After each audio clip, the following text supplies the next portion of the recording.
We're in Herodium. Herodium's up there. This is the lower part of the city of Herodian. This part here looks more later, Turkish times. This was a big, huge pool down here, time of Herod.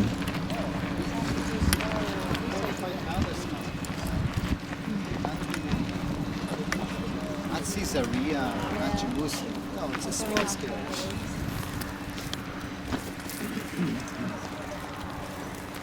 I don't know if the iPad will do the job, but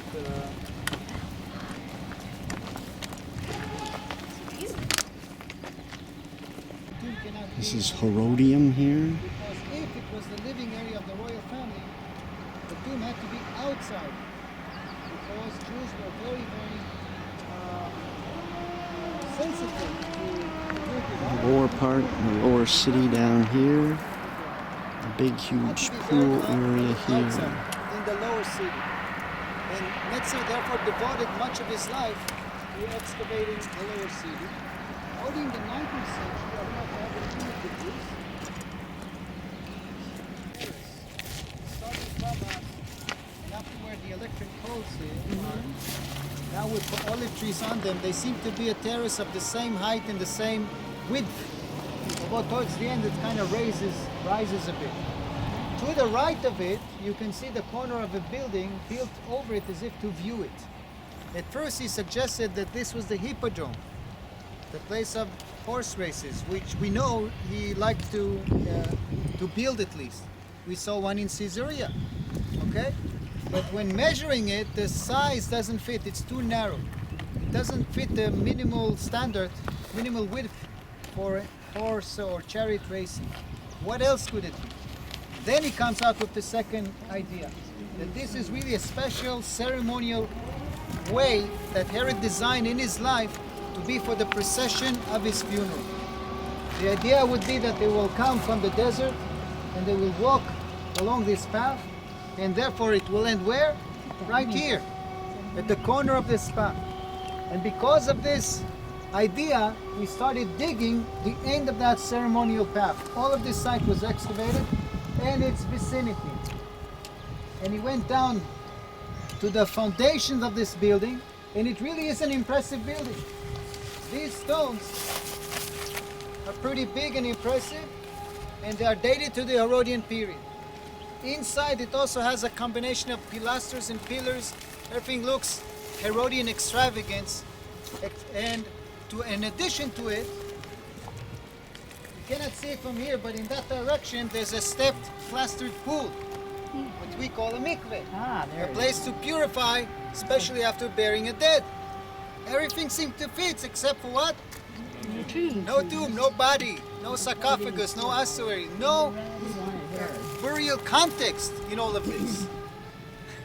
And again, I'm talking about nearly 10 years of research to reach this conclusion. We did discover that in the Byzantine period, monks dwelt in this area over these ruins. All of the buildings around you are from Byzantine period religious Christians living in this area. Behind that person and a bit to the right, you can see remains of a church that was discovered. Okay, that's another interesting point. But the tomb isn't here. You're looking for the tomb? All of this is going on, so it's not that that's a thing. Where is it? This was the ceremonial path. This is where they prepared the body for burial. And they may have cleaned or purified themselves at the end of this process. But the burial was elsewhere. But where? Yeah. For this, we will now return to the bus and continue that quest. Taken by agreement at the end. There was no big battle and maybe a suicide act, but there was preparation. And maybe there was some battle to some extent. These round stones were found both on the top of the mountain and around it. They're put here together, each one was numbered. And you can look in the publications. Rolling stones to roll down at the enemy.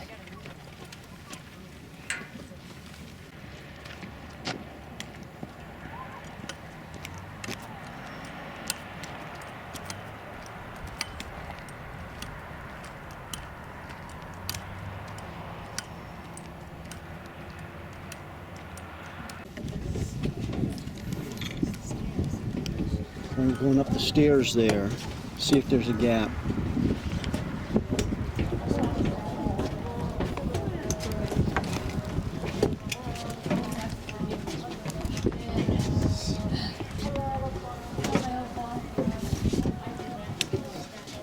I can see down through there.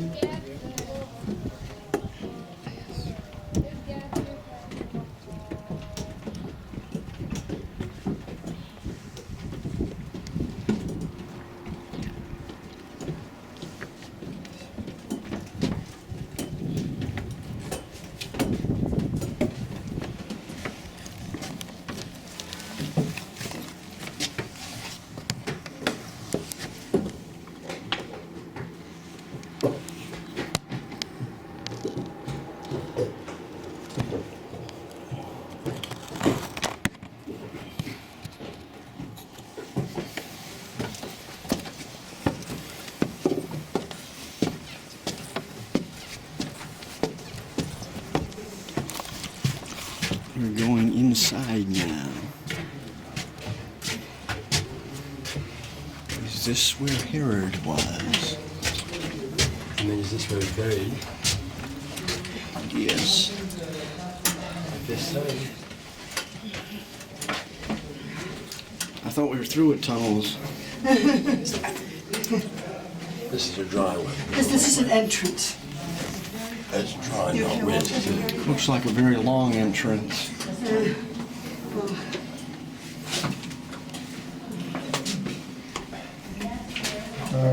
5 inches down. Behind where I stood.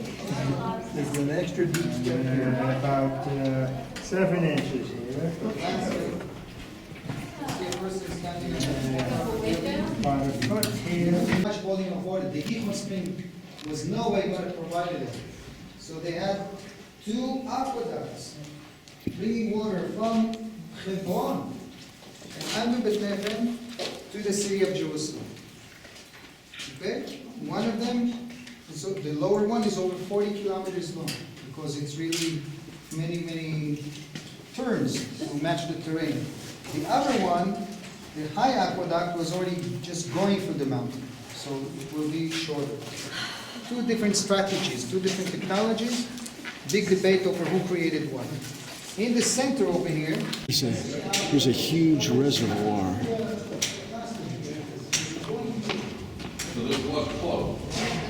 Herod's time, it was up to here.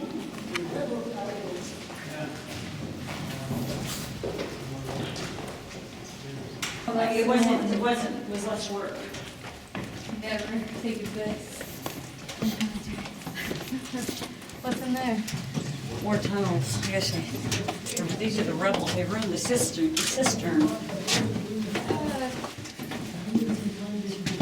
Now I got my flash on. The signs are too dark. Lots of emergency.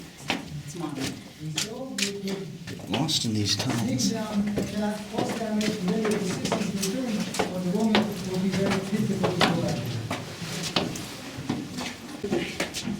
Well, there's a nice shot down there. That's a nice shot. Nice lights.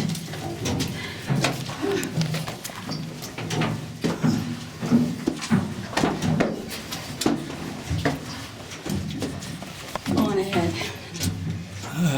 They don't care for all of this. They turn it into like a bunker, channels connecting it with others. You can see more this way, that way. And they have walls inside the cistern for privacy. They lived here. Okay? They have families, I don't know what. But they actually live in this place. That's it? We're all here now? Yes. Yes. Yes, we were the last ones through. Like in the film? No. You're rebels. No, Live but here. no, but in Herod. The storage areas, we don't know where they are. This was for storage of water. Probably a lot more.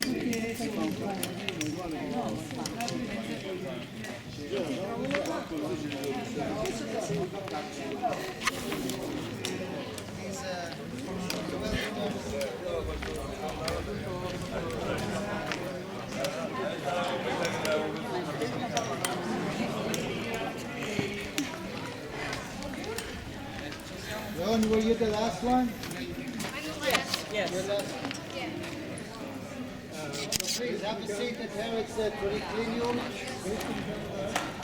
I hope you appreciate the fact. Prayer, we need prayer now. I hope you appreciate the fact that you are in an area that 2,000 years ago you could dream to enter. This was highly restricted, zone reserved only for the royal family in close.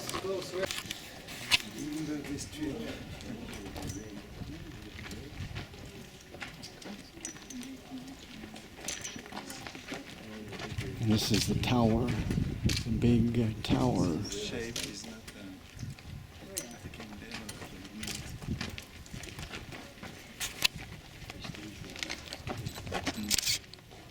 I can't slow it down without pictures on it.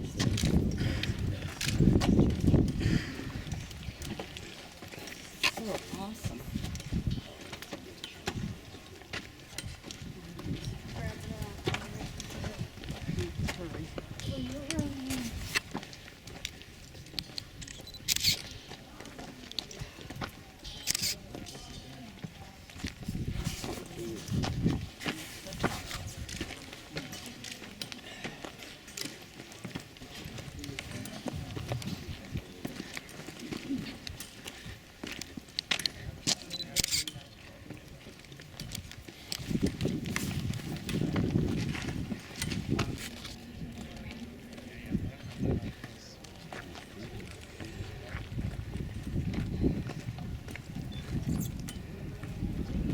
Okay, first of all, here's what a view.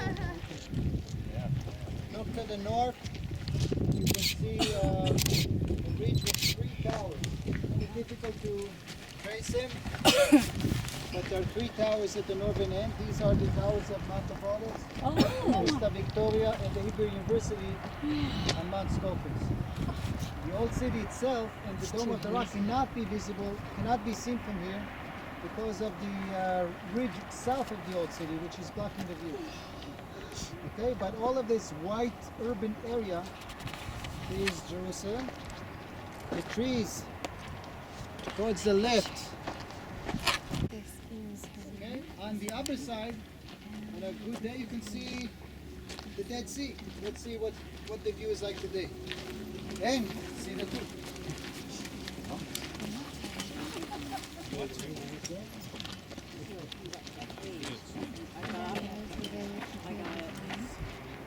Jerusalem is in the far distance there.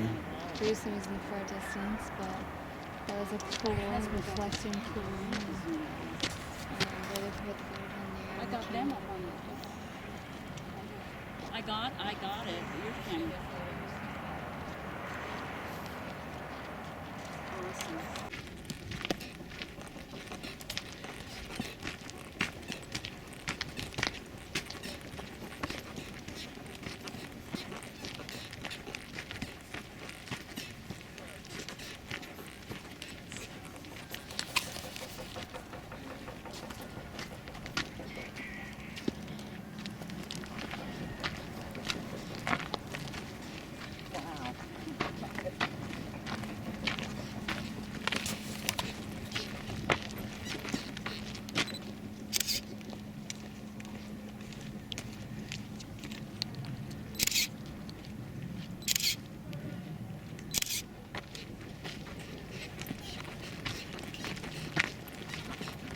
Real quick.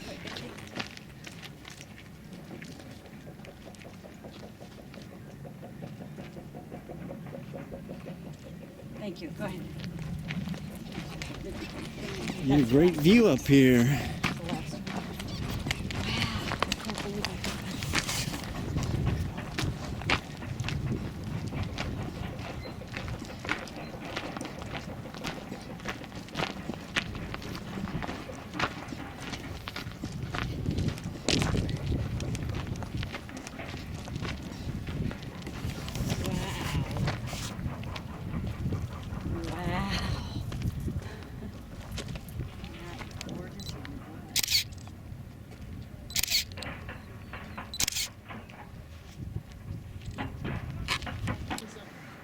I'll show you in a minute when we'll be in a shaded area. A view of us from the other side, showing those scratches, one after the other, at even gaps.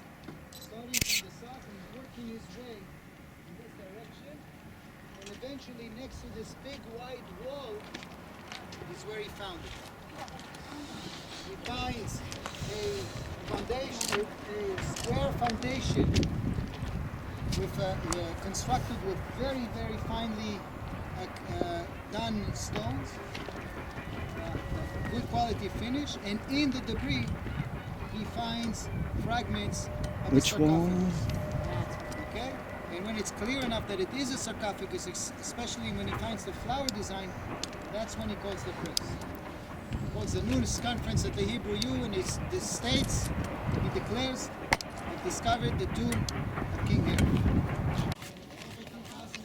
October 2010,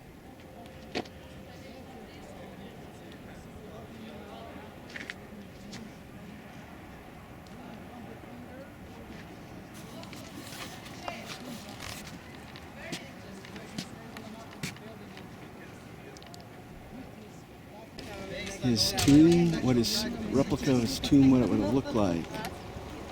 not clear even where exactly the sarcophagus was placed. The top or the bottom. Is that supposed to resemble anything? Like the